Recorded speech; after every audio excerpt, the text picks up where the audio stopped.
Thank you very much. My name is Rashid Akhtar. I'm a consultant interventional radiologist at the Royal London Hospital in London, UK. And I'm here to talk to you about the acute outcomes of the European cohort of the FLASH registry. These are my disclosures. So we know acute all-cause mortality hasn't really changed for many years, and it still remains, above 10%. Now, the guidance, current guidance anyway, is pushes us to seek reperfusion treatment in patients who are hemodynamically deteriorating, and that can be in the form of lysis. But lysis has its own problems where you can also have major hemorrhage, major bleeding. It won't really work in patients who have chronic clot, and sometimes patients have an absolute contraindication to lysis, so they can't have it. Mechanical thrombectomy offers a good solution to that in being able to aspirate a large volume of clot and improving these patients' outcomes. So the aim of the registry was to present the outcomes from the European cohort of this large multinational registry evaluating mechanical thrombectomy in patients with PE. This is the flow retriever device. For those of you who don't know, it comes in 16 French, 20, and 24 French with a 20 curve as well. There's flow retriever discs, which help clear or free up clot, which is more wall adherent. And you also have a flow saver blood return system, which basically acts like a cell saver, where if you obviously aspirate blood with clot in it, you can filter it through the system and re-inject clot-free blood back into the patient to reduce or minimize blood loss. So it's a prospective multinational registry, both from Europe and US. 800 patients were enrolled in the US arm and 200 patients with intermediate high risk and high risk in the European arm from 30 European centers. And the primary endpoint was a composite of major adverse events, including device-related mortality at 48 hours, including major bleeding at 48 hours, and device and procedure-related major adverse events.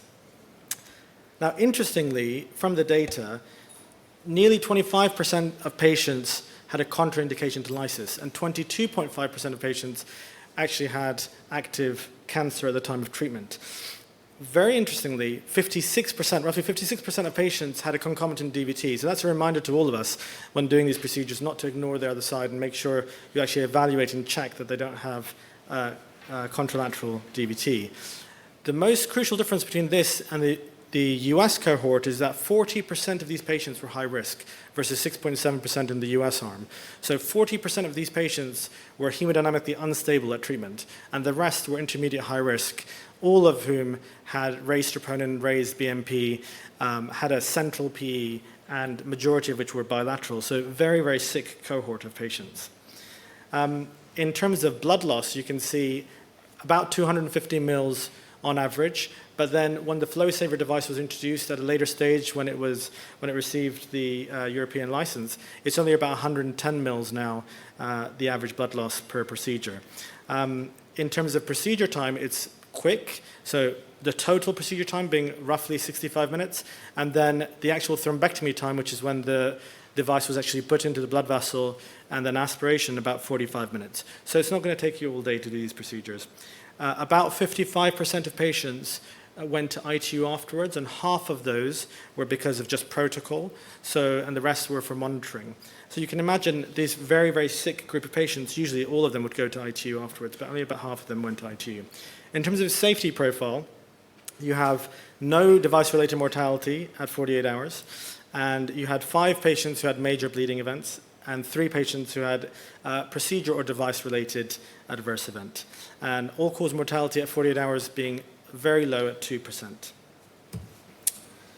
So what about the on-table hemodynamic response to the procedure? So on-table, you had a drop in mean PA pressures, a drop in total pulmonary vascular resistance, and an increase in cardiac index, all roughly about by 20%. So you're seeing immediate improvement in the patient's hemodynamics. In terms of heart rate, on average, patients immediately post-procedure went from tachycardia to not being tachycardic, so heart rate below 100, and at 30 days, that's dropped further. And we see that as a continuing theme throughout our hemodynamic assessments.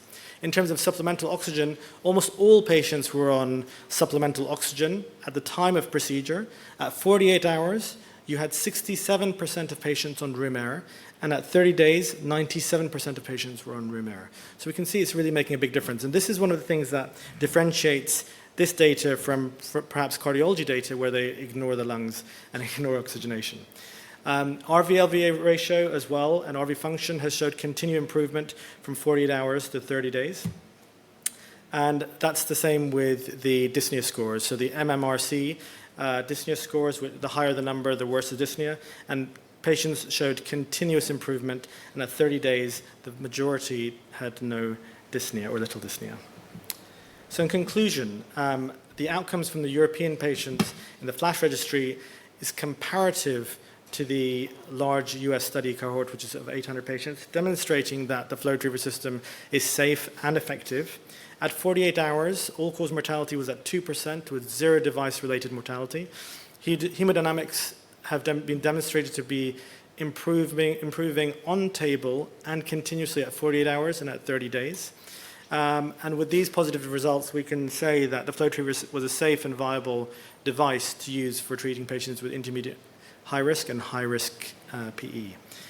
There's obviously an RCT that's going to come out. That data will be shown at the TCT 2024, which is in the US, which will compare catheter-directed thrombolysis to mechanical thrombectomy, and first time we'll get RCT data on that. And these are the other investigators I'd like to thank. Thank you very much.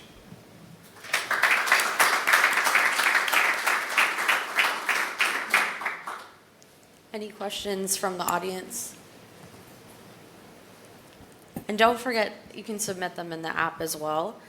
I think, this is a really interesting study and presentation, especially looking at patients with concomitant DVT and cancer, patients that aren't always included in studies. And you had a high population of high-risk patients as well, which, can make this a little bit tricky. I was wondering about those 3 patients that had sort of intra-procedural or device-related adverse events, if you could kind of talk about that. So 2 of those patients were high-risk patients, so they're hemodynamically unstable.